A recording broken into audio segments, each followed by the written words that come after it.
If you believe that Dubai Mall is a symbol of sustainable prosperity, perhaps you have forgotten the $20 billion debt on the very day it was born. In 2008, while the whole world was holding its breath due to the crisis, Dubai chose to inaugurate a retail city with emergency bailout money, a luxury borrowed from the future. By 2024, this empire seemed to have defied fate by welcoming 111 million visitors, a number capable of overshadowing the glories of New York City or Paris. But just 24 months later, in the dark month of March 2026, the Golden Halls suddenly fell silent like an opulent graveyard, with a 45% drop in visitor traffic.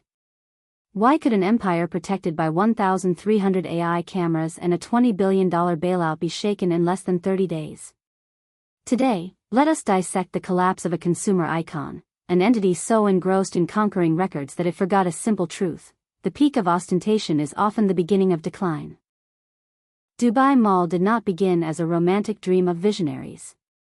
It was a reckless gamble, an all-in bet worth billions of dollars placed in the middle of the desert. In 2004, when the world was still intoxicated by real estate expansion, Dubai had already laid the first bricks for what they called the center of now. But whose present was it? This project is a true architectural giant. With a floor area of over 13 million square feet, equivalent to around 200 football fields. It far exceeded the practical needs of local residents at the time. Perhaps it was never built for them. It was designed as a funnel to attract the entire world. But fate had a cruel sense of timing. On November 4, 2008, when the ribbon was cut, the global financial system was collapsing under the weight of the worst crisis in modern history, the global financial crisis. Opening such a grand structure at that moment was like throwing the most extravagant party while guests were losing their jobs and going bankrupt. The emergency $20 billion support from Abu Dhabi became the only lifeline keeping this center of now from collapsing before it could breathe. This debt was not just a number, it symbolized a development model built on borrowing from the future to fund present luxury. Maintaining massive attractions like indoor aquariums during a global liquidity freeze was like buying a Rolls-Royce without having money for fuel. More than 1,000 retailers stepped in cautiously. Outside the glass walls, Dubai's real estate bubble was bursting. Every square meter inside reflected the arrogance of the cheap money era. The mall's design, engineered to guide movement, was less about comfort and more about consumption, a space easy to enter but hard to leave without spending. At this stage, Dubai Mall was a paradox, a monument of excess in a world tightening its belt. To escape oil dependence, Dubai embraced a new economic religion, consumption at scale. The years that followed turned this gamble into a global phenomenon. Visitor numbers surged, 37 million, then 65 million, then over 90 million. The mall became less of a shopping destination and more of a global attraction, drawing crowds larger than entire cities. Events like the Dubai Shopping Festival transformed retail into mass migration. Luxury expanded aggressively. Fashion avenues, themed zones, and constant upgrades turned the mall into a temple of modern consumerism. But beneath the spectacle, a question lingered: when shopping becomes culture, what happens to deeper values? After the pandemic, the mall didn't slow down, it evolved.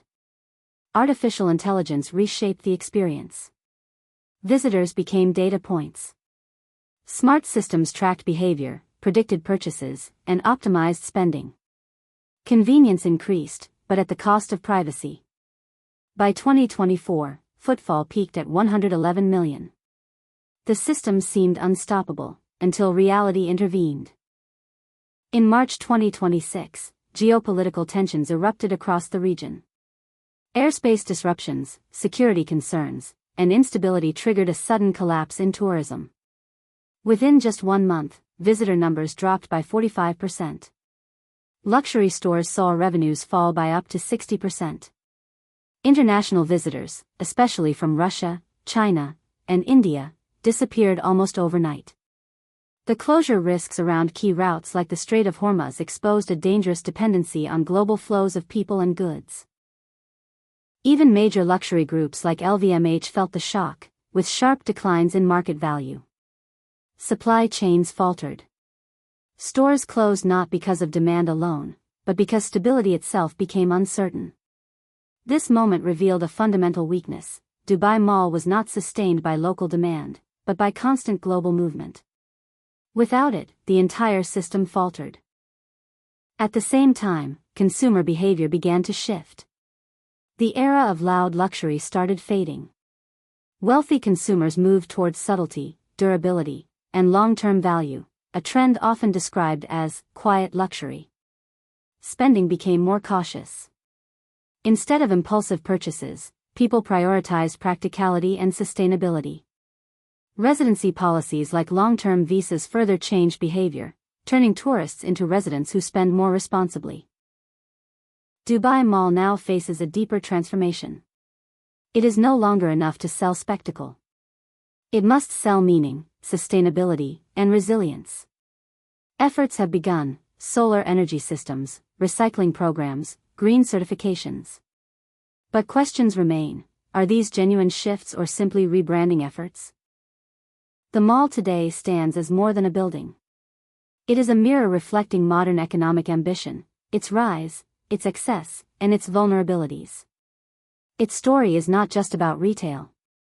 It is about a global system built on movement, consumption, and perception, a system now being tested by instability, changing values, and geopolitical risk.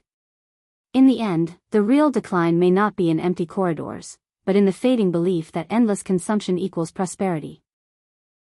So the question remains: is true wealth found in accumulation, or in resilience when everything else falls apart?